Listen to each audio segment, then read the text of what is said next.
Breaking news आपको देते चलें, तहसील लावा में कोरोना के मजीद मुतासरा शख्स सामने आ गए।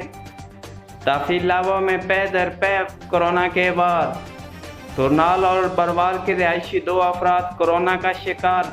महकमा हेल्थ की टीमें मुतासरा जगह पर पहुंच गई। इस हवाले से मज़ीद तफसीलात लेते हैं। हमारे साथ टेलीफोन लाइन पर मौजूद हैं लावा से मोहम्मद फ़ारूक आबिद। इनसे जानते हैं लावा में तहसील के हवाले से ताज़ा तरीन सूरत हाल क्या है। जी मोहम्मद फ़ारूक आबिद, कोरोना वायरस के पै दर पै हमलों के हवाले से क्या कहेंगे? जी, आज तहसील लावा में 2 कोरोना के नए केस आए हैं।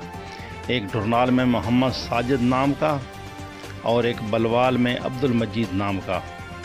तो इन दोनों घरों को सील कर दिया गया है और महकमा सेहत की टीमों ने स्प्रे करके इलाके को क्लियर किया है।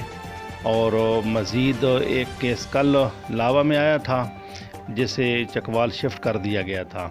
और आज वाले केस में मोहम्मद साजिद वो तो वापस ड्यूटी पे चला गया है, लेकिन अब्दुल मजीद को जो है ना वो चकवाल शिफ्ट किया जा रहा है। जी शुक्रिया मोहम्मद फ़ारूक आबिद, लावा से हमें ताज़ा तरीन सूरत हाल बता रहे थे।